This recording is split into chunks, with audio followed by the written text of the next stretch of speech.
Bonjour, en quelques mots, je suis arrivé en Espagne il y a un peu plus d'un an et demi. Je venais d'Inde et avant de Pologne, et avant de France et avant d'Afrique. Juste dire que je dirige Pernod Ricard en Espagne qui regroupe plusieurs activités, des activités à la fois de production et à la fois de commercialisation de toutes les marques du groupe Pernod Ricard.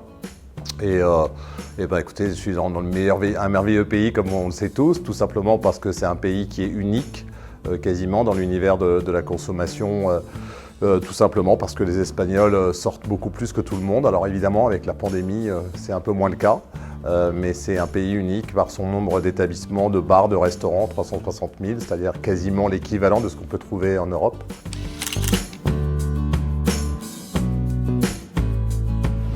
Moi, j'ai souvent dit il y a deux choses importantes dans une entreprise. C'est de garder ses équipes en bon état, si j'ose dire, en bonne forme, psychologiquement, physiquement. Et la deuxième chose, c'est de garder nos marques, parce que c'est ce qui fait notre histoire et ce qui fera aussi notre futur. Donc on s'est beaucoup focalisé d'abord sur nos équipes, pour les garder à la fois psychologiquement et à la fois en les rassurant, en disant oui, c'est vrai, l'entreprise connaît un passage à vide, comme le reste du monde d'ailleurs. Mais on sera là et on restera tous ensemble pour préparer la suite. Et de ce point de vue-là, je pense qu'on a bien réussi, en tout cas je l'espère, parce que nos équipes sont très confiantes pour construire l'avenir. Le deuxième point, c'est effectivement, on a aussi fait évoluer, on a bien vu l'évolution des modes de consommation. Les Espagnols et ce pays entier a moins consommé hors domicile et a plus consommé à domicile. Alors globalement, le nombre de moments de consommation a vraiment chuté. On pouvait moins voir notre famille, moins voir nos amis. Donc notre marché a baissé de pratiquement 30%. Mais finalement, en face de ça, on a quand même réussi à faire performer nos marques et à rester dans, on va dire, les parts de marché qu'on espérait sur les grandes catégories, que ce soit le whisky ou que ce soit le gin.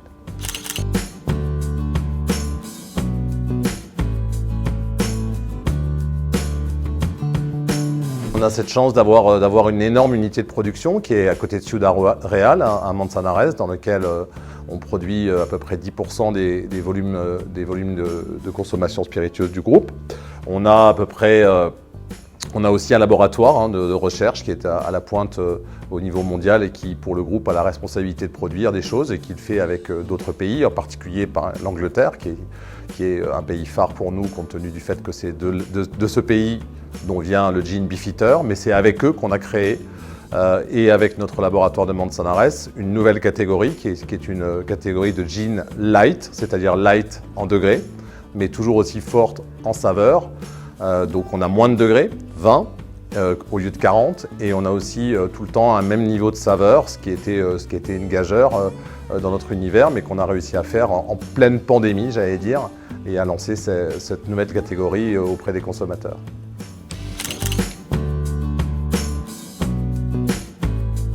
C'est vrai que là-dessus, c'est souvent lié à des hommes, avant de parler d'intelligence artificielle ou pas.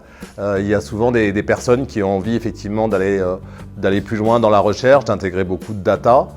C'est vrai que de ce point de vue-là, on est une équipe aux opérations qui est très centrée sur les nouvelles technologies. Et donc effectivement, aujourd'hui, on a intégré beaucoup de choses et notre usine est extrêmement digitalisée, alors que finalement, ça reste une usine avec beaucoup de choses. Donc effectivement, on est très centré sur comment est-ce qu'on peut améliorer tout ce qu'on peut faire pour, économiser de l'énergie, ce qui est aussi un point clé, faire en sorte que les ressources, j'allais dire naturelles, en dehors de l'énergie qu'on utilise, que ce soit les bouteilles pour qu'elles soient plus légères, pour qu'on utilise moins de verre et autres, soient effectivement optimisées. Donc on a beaucoup de travail sur ce sujet et c'est un sujet passionnant.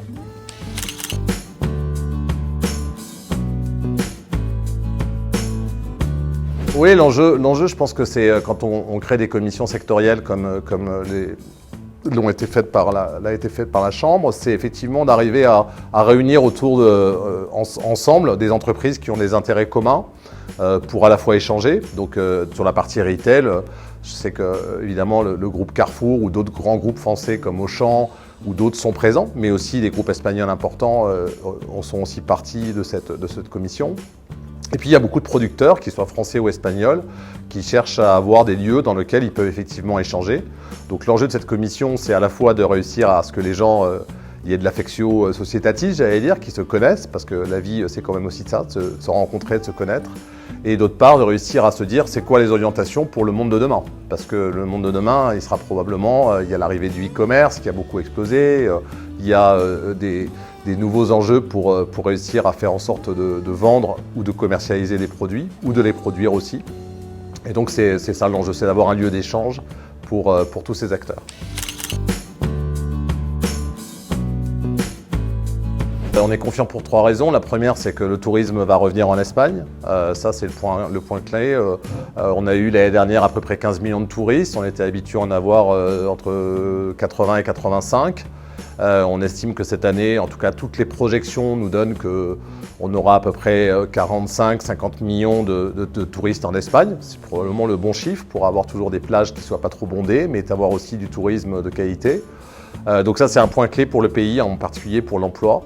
Le deuxième point, c'est que on est aussi confiant que finalement, comme tous, on n'a pas pu beaucoup dépenser. Enfin, en tout cas, beaucoup de gens n'ont pas pu dépenser. Et que finalement, aujourd'hui, quand on va avoir la chance d'avoir une vie presque normale, on aura envie de se réunir, de se retrouver. Et donc forcément de se retrouver sous le mode espagnol, souvent dans des bars, souvent dans des restaurants. Et là-dessus, on a globalement réussi à dire ça. On aura probablement des fermetures dans notre secteur d'activité, mais on aura aussi beaucoup de création. Et donc on est confiant. Et puis la troisième raison que je voulais dire, c'est qu'il faut quand même rester optimiste. Entre le monde d'avant et le monde d'après, tout ne va pas changer. En particulier sur des points simples que dire on est content d'avoir du contact avec les autres, on est content de garder les bonnes parties du monde d'avant et de préparer la suite en se disant se retrouver, se réunir, c'est quand même et pouvoir échanger des vrais sourires, ce sera aussi le point clé de l'avenir. Merci.